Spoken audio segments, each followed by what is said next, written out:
Au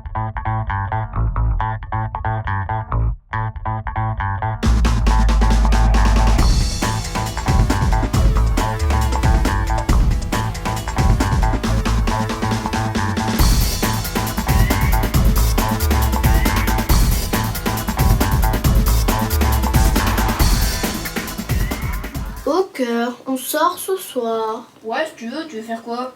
Bah je sais pas, aller dehors. Bah je sais pas, McDo, tacos. McDo, Kevin. La veste que j'ai sur moi, Zara, 35 €. Le débardeur, 20 €. Le pantalon, 25 € Uniqlo. La palette pour mettre des paillettes sur mes yeux, 65 €. Et tu me proposes un McDo à 10 balles. Les calculs sont pas bons, Kevin.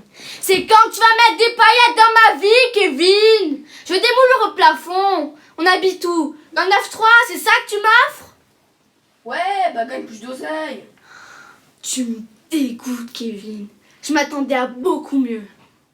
J'ai 27 ans, Kevin. J'ai 27 ans. Je devrais vivre ma meilleure vie. Oui, c'est bon. Je veux aller à Ibiza. Bonsoir et bienvenue dans Enquête Interdite. Vous avez dû reconnaître cette vidéo qui a fait le buzz il y a quelques mois. C'est normal, elle a fait plus d'1 million de vues et a été partagée des milliers de fois. Vous l'avez forcément vu passer dans votre fil d'actualité. Comment est-ce possible, me direz-vous? Tout simplement grâce aux réseaux sociaux.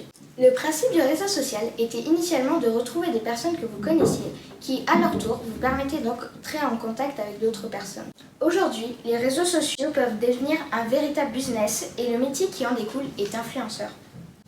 Qui aurait cru il y a quelques années que ces plateformes qui permettaient de discuter entre amis deviendraient aussi lucratives? Notre émission d'aujourd'hui sera donc consacrée à ces influenceurs qui sont constamment en quête de followers et qui tentent de vivre grâce au placement de produits. Mais nous parlerons également de ces jeunes qui ne pourraient plus vivre sans les réseaux sociaux. Partons à la rencontre de ces personnes dans l'air du temps qui ne font plus distinction entre réalité et monde virtuel. Direction la région parisienne pour rencontrer Aurélie, 22 ans. Le matin, quand je me lève, je bois mon jus 100% bio chez BioVert. Jamais de café, c'est mauvais pour le temps. Et je ne mange pas, jamais. Je suis restée belle pour mes abonnés. Ensuite, j'installe tout mon matériel pour mon premier tuto de la journée. Aurélie répète cela tous les jours. Son but, présenter chaque jour de nouveaux produits et en faire la publicité à ses abonnés. Des produits en lesquels elle croit, dit-elle. Aujourd'hui, comment bien mettre une fard à paupières? Salut mes beautés, j'espère que vous allez bien. Je vous avais promis de vous parler d'un produit que j'adore par-dessus tout, le fard à paupières Zéro Trace.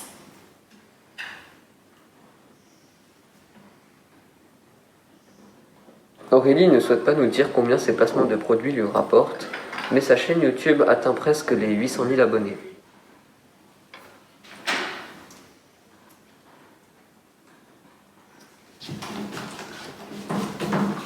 Puis bon, il arrive parfois que je connaisse pas le produit, mais faut pas le dire.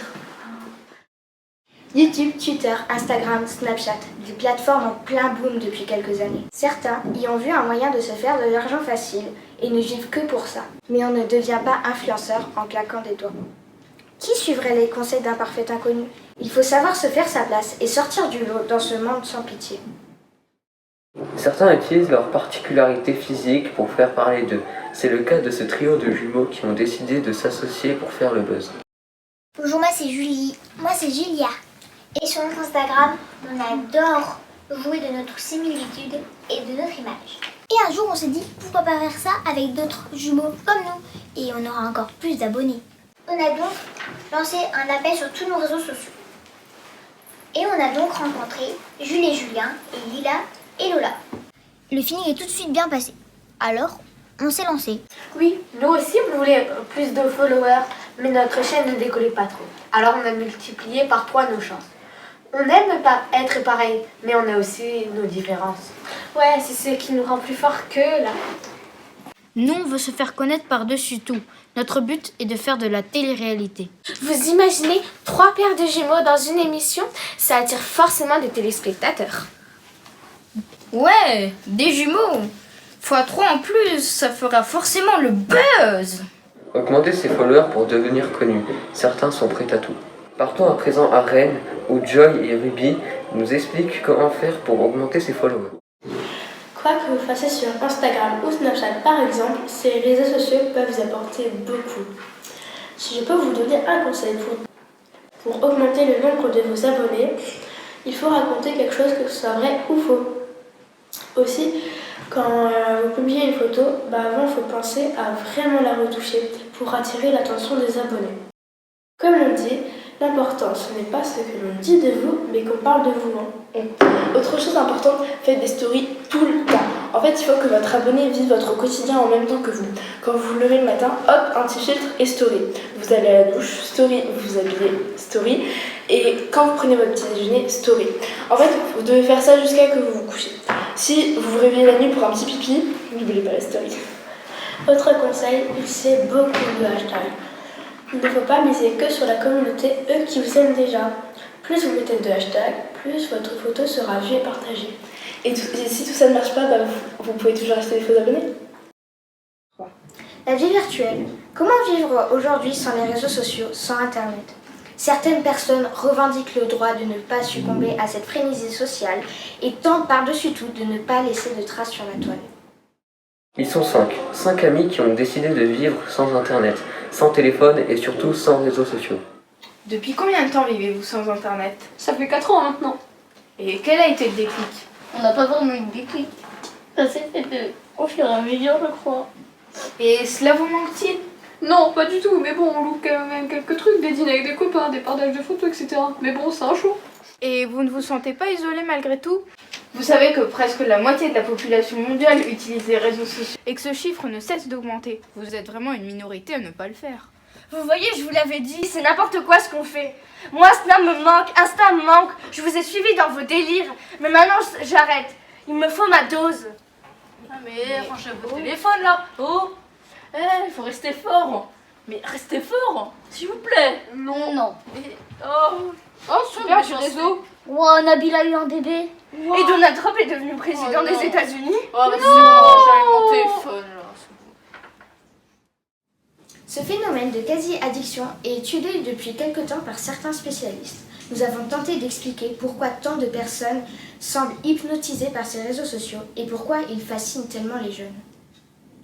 Docteur Barjot, psychiatre spécialisé en addiction, exerce à la Pitié-Salpêtrière à Paris. La dépendance à Internet et aux réseaux sociaux est considérée depuis un certain nombre d'années comme un trouble, mais elle n'est pas reconnue comme telle dans le manuel des statistiques et des diagnostics des troubles mentaux. Les filles et les femmes sont plus susceptibles de surexploiter les réseaux sociaux. L'addiction à Internet et aux réseaux sociaux est en croissance depuis l'apparition des smartphones. En effet, ces appareils permettent un accès plus facile à ces réseaux sociaux. Les scientifiques sont en mesure de démontrer que les réseaux sociaux ont un effet sur le cerveau. En effet, les utilisateurs ne savent jamais sur quelle vidéo ils vont tomber ou combien de likes ils vont récolter. C'est comme si on plaçait tous les jours dans votre frigo de nouvelles friandises. Vous auriez bien du mal à résister à la tentation de l'ouvrir. Effectivement, aujourd'hui, pour la plupart des jeunes qui sont nés avec ces nouvelles technologies, la course aux likes et aux followers est lancée. Leur quotidien est rythmé par ces posts, ces stories, ce qui parfois peut les amener à passer à côté de leur vraie vie. Ouais, il fait trop beau aujourd'hui, selfie. Ouais, trop, j'ai posté une nouvelle photo sur Insta. Hashtag sunshine, hashtag friends, hashtag beautiful. Ah ouais, j'avais repost dans ma story, elle est trop stylée genre. Et ça fait trop plaisir qu'on se revoie parce qu'il y avait le confinement et ça vous m'avez manqué.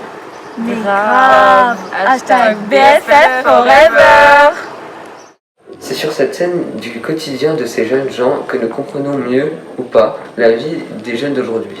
Merci à tous d'avoir suivi ce numéro d'Enquête Interdite. On se retrouve vendredi pour une émission consacrée à la chirurgie esthétique. Bonne soirée et à bientôt.